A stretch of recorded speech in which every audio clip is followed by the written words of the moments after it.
Hi, this is Murali. I'm very excited to share with you an update on a brand new service on SAP Cloud Platform called the Continuous Integration and Delivery. So throughout this video, I will be referring to it as the CI/CD service. CI/CD is, as you all know, is very critical to DevOps. So this service would help you automate those build processes, testing, and the deployment of your applications in SAP Cloud Platform. The best part is it comes with those predefined pipelines that would help you build those extension applications, which are either based on the SAP UI5 Fiori or the SAP Cloud SDK. So you no longer need to have the CI infrastructure or be able to have those in-depth CI/CD knowledge to create those pipelines, as the whole process is simplified and integrated into the development tools of SAP Cloud Platform. So in this video, I will give you a quick walkthrough of how you would go about creating a Fiori application using the new Business Application Studio, how you can connect to an on-premise system using Cloud Connector, leverage the CI/CD service to automate the build, test, and deployment of your application.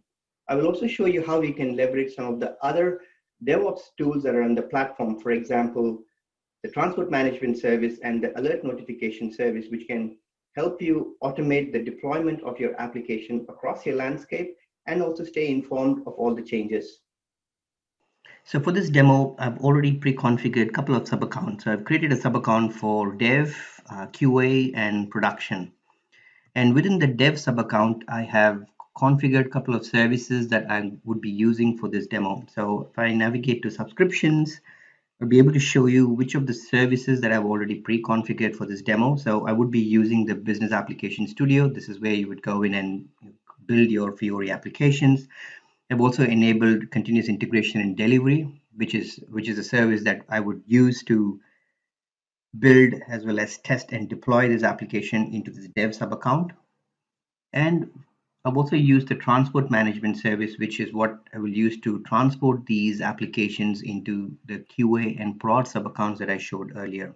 Apart from this, I'll also be using the alert notification service. So this is a service which you would have to create an instance within the service marketplace. So I'm just going to go into the spaces, and if you look at the service marketplace here, you would see one for alert notification. So I've actually gone ahead and created an instance for this alert notification too. So I will cover the configuration steps required for alert notification in the next few minutes. But before that, let me get back to the dev environment. So the first thing that we would need to do is create an application. And in order to create an application, you need an SAP system. So what I've done for that is I have configured a cloud connector. So a cloud connector has been installed next to my SAP system, and I have established the connection to the dev sub account, as you see here. And in the systems that I have exposed a sandbox system called QHD, and you can see at the resources I've pretty much exposed all the APIs from the system. So with this configuration in place, the next thing that I have to just make sure is in my dev sub account, I should be now able to see this cloud connector showing up here along with the resources that are exposed. So here you can see that the status is connected and I have access to the QHD system. And following this step, an important thing that needs to be done is creating a destination. So I'm going to go into the destinations, and you can see there are a couple of destinations that I've already created. So the one that I'm going to show you right now is the QHD. So I have created a QHD pointing to my backend cloud connector, and I've also provided some parameters for this particular system. So with this in place, you're ready to now go and build a Fiori application that consumes APIs from this QHD. So I'm going to go back to the subscriptions and launch this Business Application Studio. So as part of the prerequisites, you also need to assign roles whenever you turn on a particular service.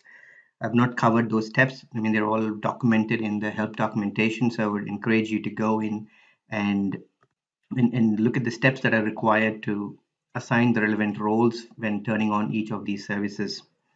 I've also created a development space, particularly for building these Fiori applications. So you can create your own dev spaces. So out here you can see there are multiple options that are provided here. If you're going to be using the cloud application programming model, there are different plugins and extensions that you could use. If you're going to build a mobile application or workflow based applications, there are plenty of plugins that are available. So I'm not going to go through creating one because I already created a particular space for building these Fiori applications, and I'm just going to launch it from here.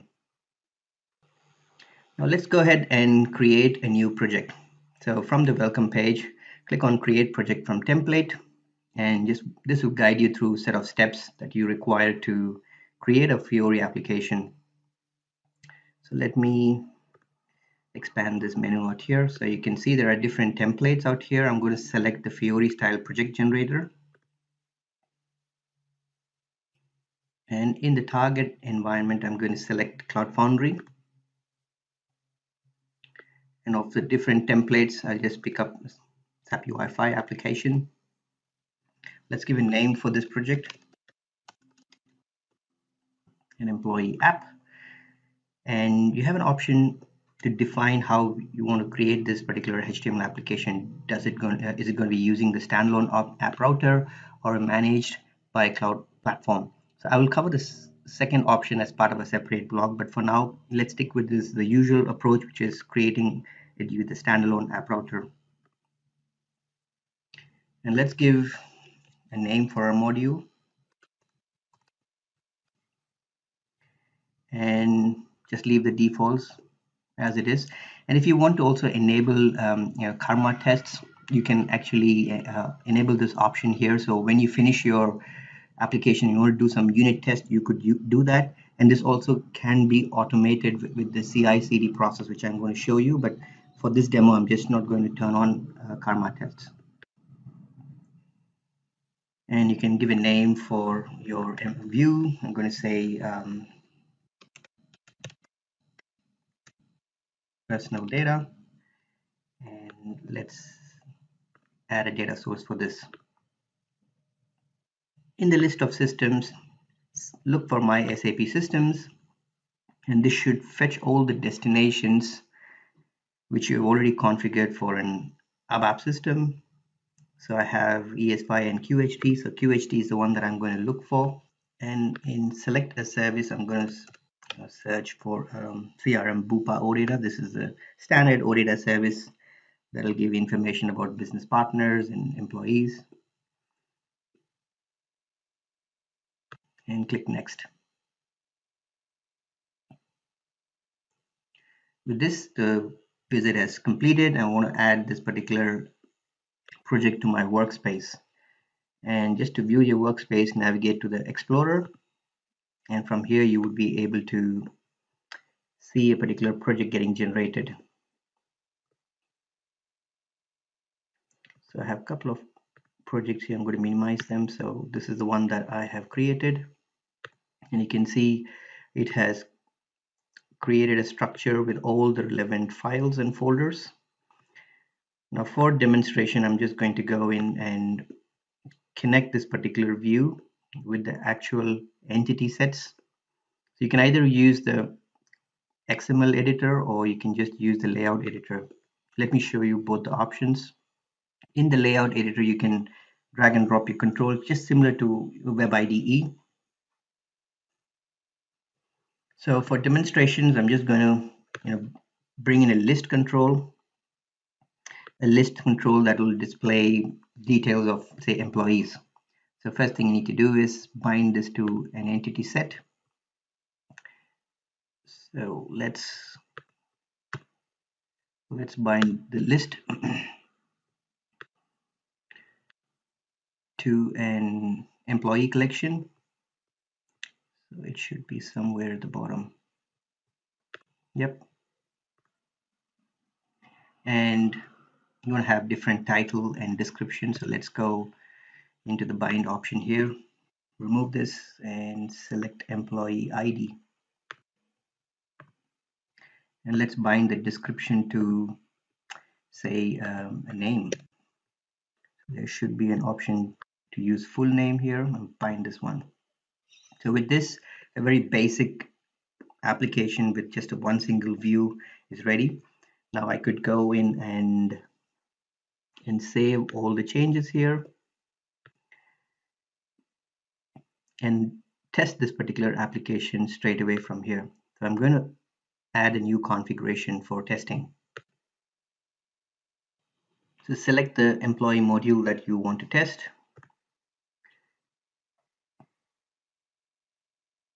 And this is going to use an index.html. Use the latest SAP UI5 version and just accept the defaults. Now when I go into the debug menu, I should be able to bind this particular data source out here. So just click on this bind option and this should give me an option to select the destination. So I'm just going to select QHD and clicking on this run should open up in a new browser.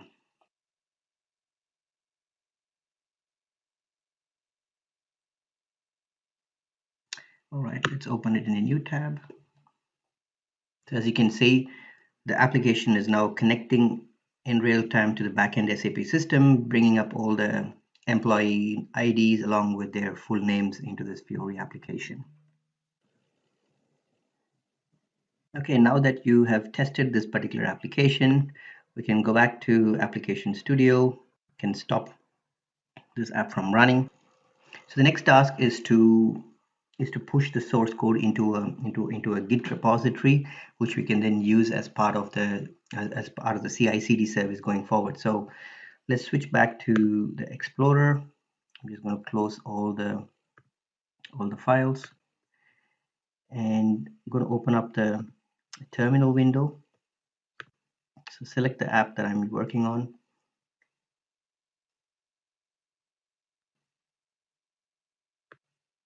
And now we have the terminal window at the bottom. So let's start with initializing a Git repository. So I'm just going to issue the commands for that. And the next thing is to stage all the changes. So let's do a git add, then prepare it for commit. So git commit -m and then just give a initial version. Oops.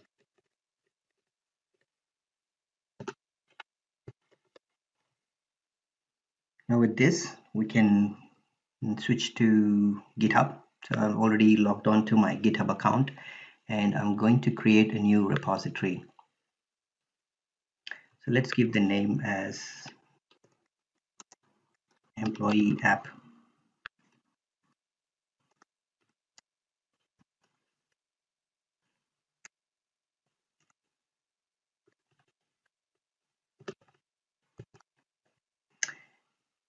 And I will set it as public and I'll just go ahead and create this repository.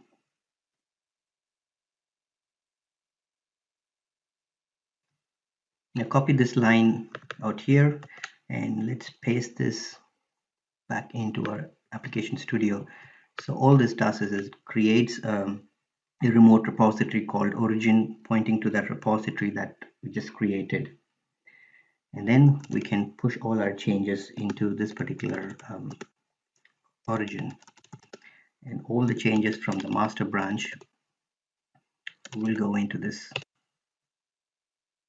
I need to provide the details of the repository.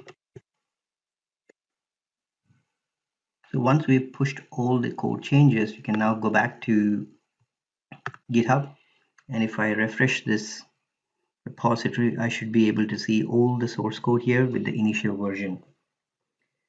Now, before we proceed, we need to prepare the CI/CD service and transport management service. So let's spend some time in order to understand how that particular configuration is done. So I'm going back into my Cloud Platform dev account. CI/CD as well as the transport and alert service all could be in a different sub account altogether, but for simplicity I've just put them all in the dev sub account. So I'm going to launch the CI/CD service, and I've already created a couple of credentials here which I would be using when I set up my jobs. So you can go into the credentials section here and add credentials either using basic or OAuth or even using the Cloud Foundry service key. Now, if you see, in the screen out here, I have a couple of credentials created. So one of them, the CF Dev sub account, is actually for CI/CD to be able to deploy the applications into my dev environment. So I've used basic authentication. CI/CD service also will be using the or GitHub and be cloning the repository. So you need to provide details of your GitHub account. And the last one is around the transport management service. So there's again an integration between the continuous integration and delivery service as well as the TMS service, and that's achieved using the service key. So now in the continuous integration and delivery service, we would need to create jobs, and these jobs would be managing all these applications that you're developing and trying to deploy through the business application studio. I've already created one job for another example, so I'm just going to show you how this process looks like. So you can actually start by creating your own job. So I'm just going to give name, say employee job, and in the repository URL you need to provide the repository for your GitHub. So I'm going to switch back to the GitHub screen and copy this particular link, put it out here. And for repository credentials, I need to select the credentials that I've created, which will enable this service to gain access into GitHub. And for branch, you can put it as master branch. And the interesting fact is around the pipeline. So you have a couple of pipeline out here, which is one for cloud SDKs. If you want to use the cloud application programming models and stuff, you could use this particular pipeline. And there's one for building Fiori apps in Cloud Foundry and Neo. So for this demo, I'm just going to stick with Cloud Foundry. And you could go further down. Here are some settings in terms of retention of logs, and in terms of configuration for the stages, you have either a job editor or a source repository. You could use either of these options. The job editor is easy. You just can configure everything this way, or if you use the source repository, you will have to give a different configuration file explaining all the different configuration aspects that are required for this job. So the build is by default, it is on. We don't need to give a name for an application. It'll pick it up from the MTA file. If we had turned on the Karma test when we're creating this application in Business Application Studio, you can turn on this particular state. I'm just leaving it off. It's good to have this malware scan state on. And in deploy, we need to provide the endpoints as to where this continuous integration delivery service is going to deploy your application. So I need this to deploy it into my dev account. So I'm going to go into my Cloud Foundry dev sub account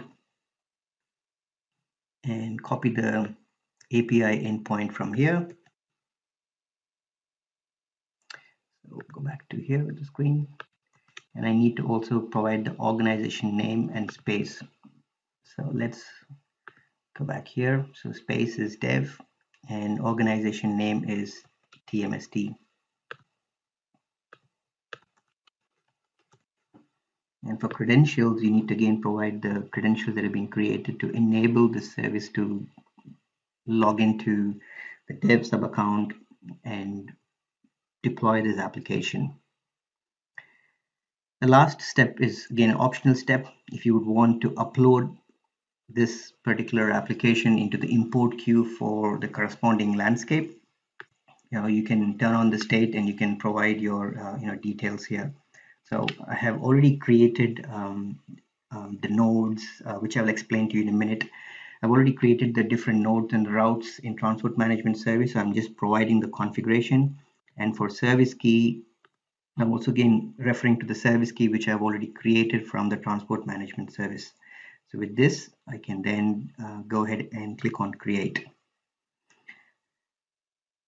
Now, once the job is created, you get a pop-up screen. You have an option to create webhook references. So I'm going to actually copy the payload URL here and jump into GitHub. In the settings, you have an option here to push all these changes that are coming into GitHub to to different sources, and this is where the webhooks come into play. So I'm just going to go into the webhook section, and I'm going to add an entry here,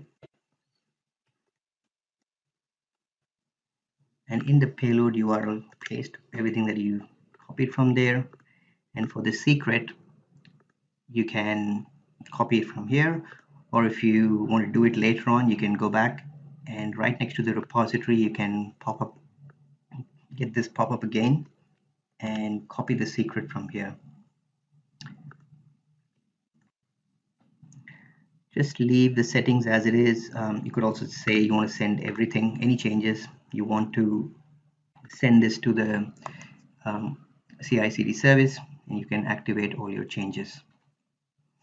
Now, before we even test this one, let's also go further and explore the transport management service. So I'm going to launch the transport management service as the next thing. So let's go back to the dev sub account, back into the subscriptions. And from here, I should be able to launch the transport management service.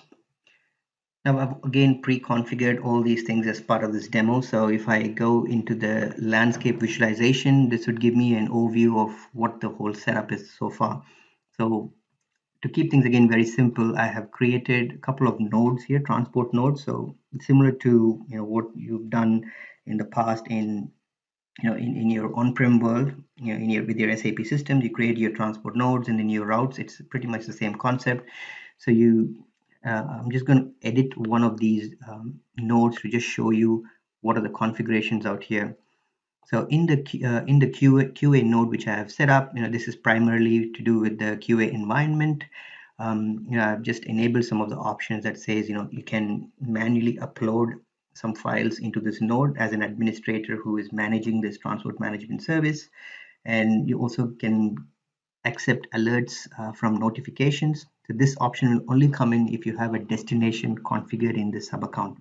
I'll again show you where this destination is created.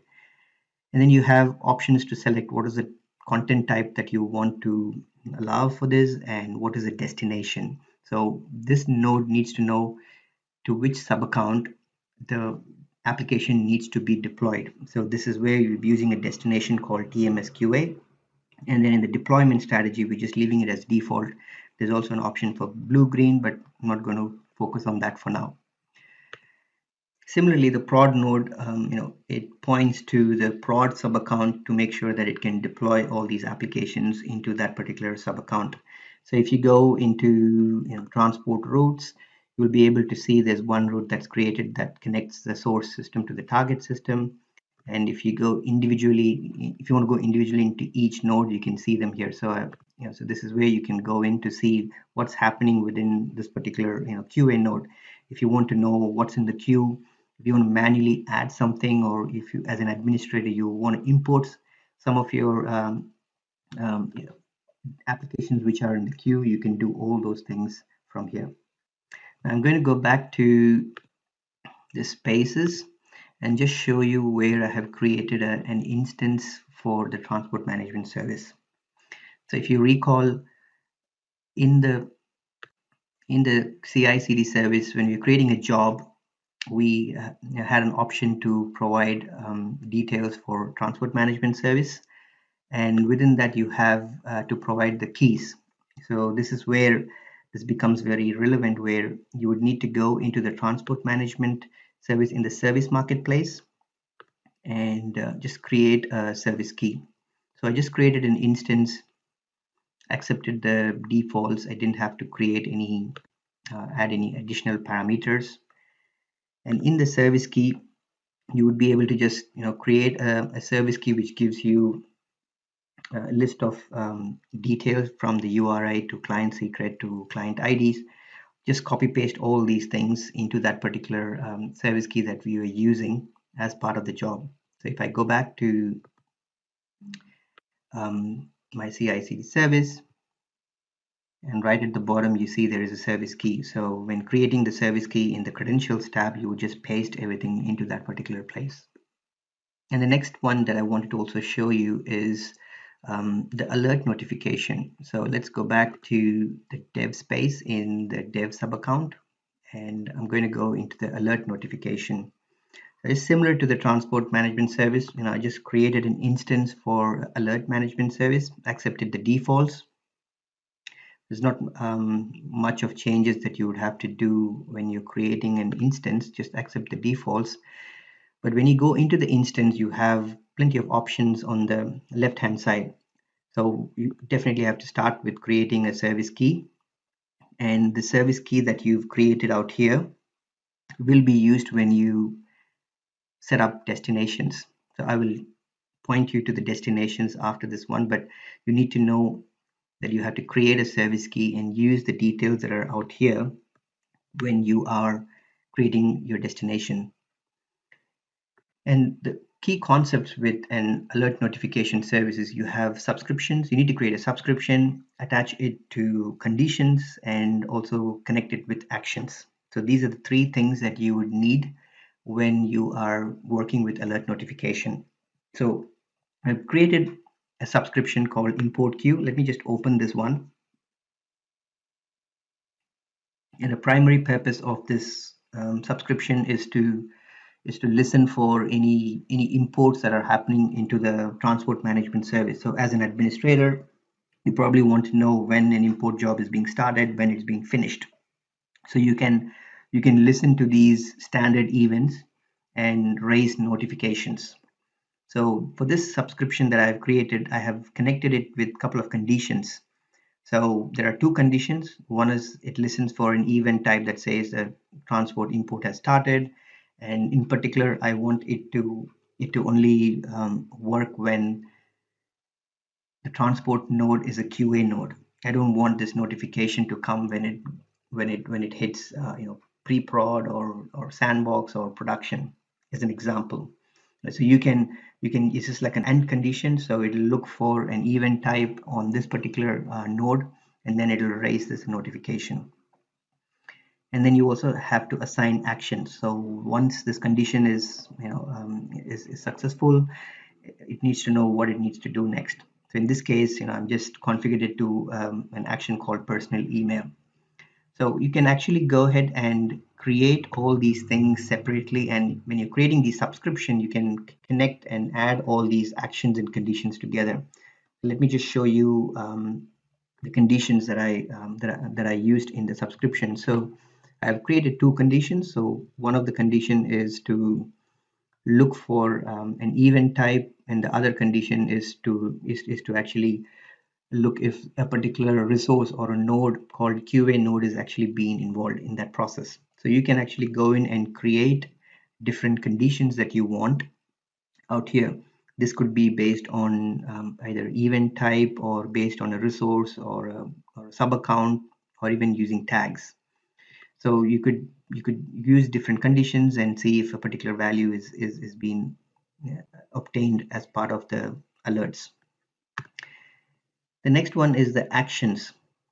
So I'm going to go into the actions and just show you what are the different ways in which you can create. So I've just created one which sends notification to my personal email address. So, but if you want, you can select from a range of different options that are out here. So either you can send an email, or you can put it in Teams, or you can send a notification to ServiceNow, Slack, and so on. So there's also a webhook option. So you have more possibilities to actually channel these notifications. So for simplicity, I've just used my personal Gmail account just to receive these notifications. One last thing that I want to also show out here before we jump back to Business Application Studio is the destinations. So let's go back to the dev sub account. And if I go back to the destinations, you would see there are a few destinations that I've also created here. So the alert notification service, this is the standard destination name that you need if you want transport management service to participate in this notification. So this is a standard name that you'll have to provide. Again, there's all the information is in the help document, how you would configure it. And particularly for the transport nodes, So for QA, for the QA node, I had pointed to a destination called TMS QA, and all this does is it points to QA sub-account to deploy this particular application. So it's pretty much you just have to provide the organization name and then your development space.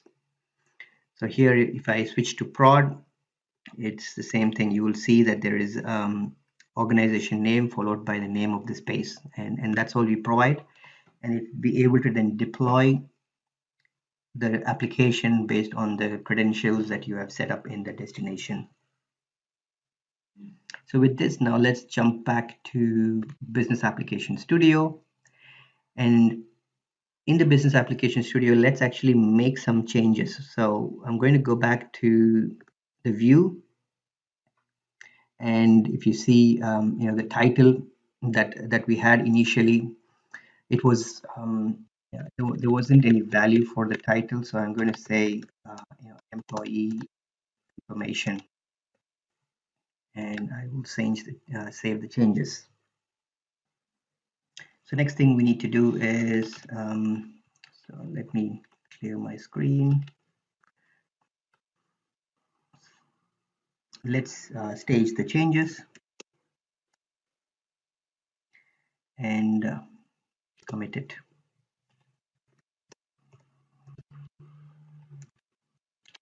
Updated view title.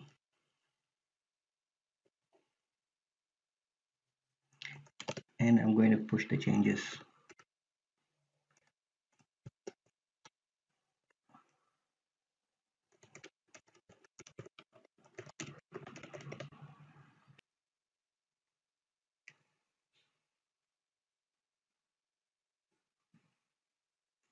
So this should have pushed the changes to my GitHub repository, and the webhook in the GitHub would then have triggered the changes into the job which is waiting in the CI/CD service. So let's go to the CI/CD service here, and I'm going to select the job which I had created. And you can see that there is an entry that is coming here. It is just started, and we'll wait to see the stages that it's actually executing. So you can see that it has started the initialization. I can expand this further. It skipped the testing because we haven't asked it to do a unit testing, and then it has started with the build phase.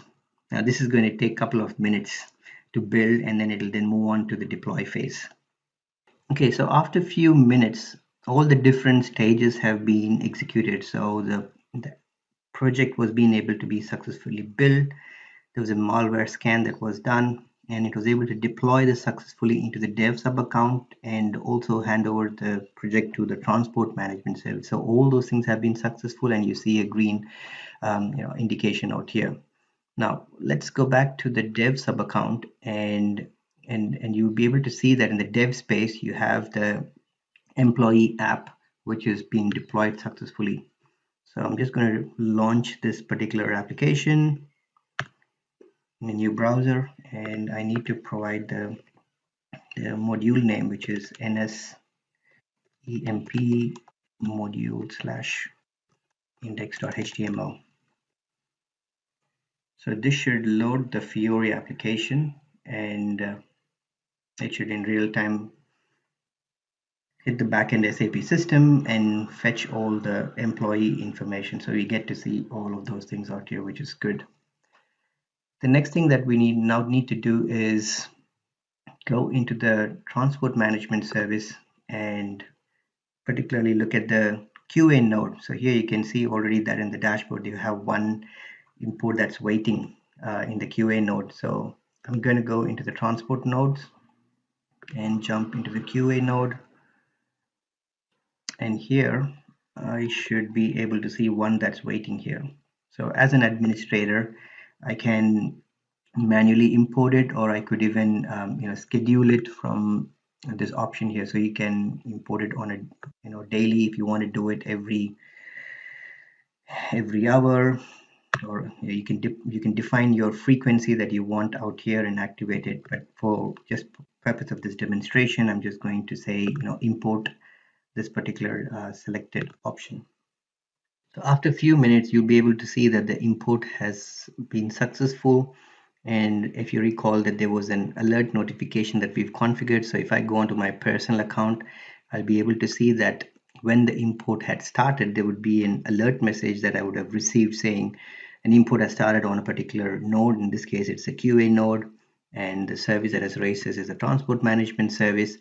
And this is the sub account ID. So these probably would be helpful for administrators to be able to understand and keep track of some of the different events that are happening within their system.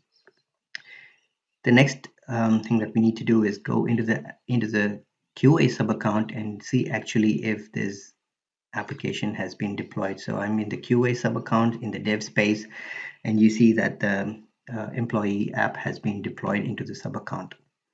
Now the QA testers can go in, do the testing, and once if it's all good, then this can be promoted into to the production environment. So when they're ready, they could then go into the transport nodes here again, and as an administrator, they would be able to see this in the queue and can trigger this into the production environment.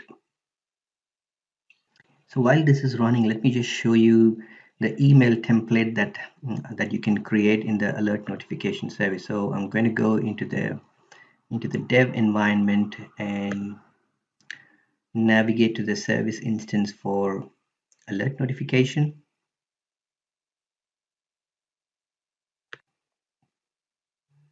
And if I go into the actions, this is where I created an action for one action called personal email, and I had set up some properties there in order to construct the way in which the email is being sent out.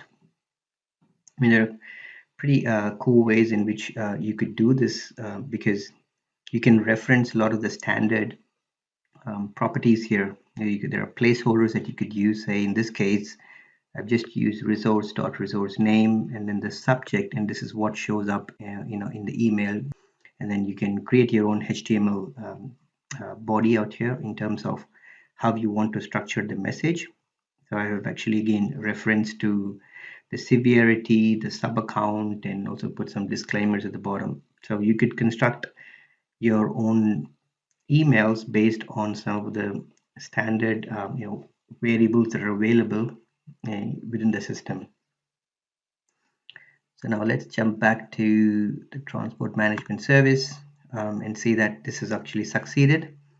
I'm going to now verify this by going into my prod sub account, and I'm in the dev space. So let's just refresh this particular screen. I should be able to see the applications here.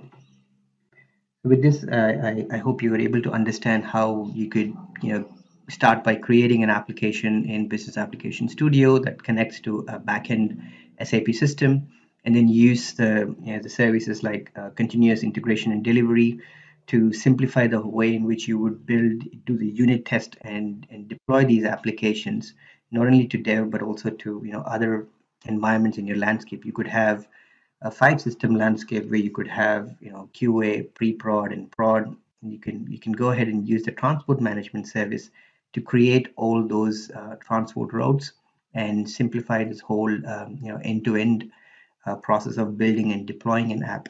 And throughout this, you also have the option to use the alert notification service to kind of alert administrators who would need to be in charge of being able to understand how some of these apps have been deployed and propagated across the landscape. Well, thank you for watching this video. I hope you found this useful. If you do have any questions, please feel free to post them in the appropriate channel in the SAP community.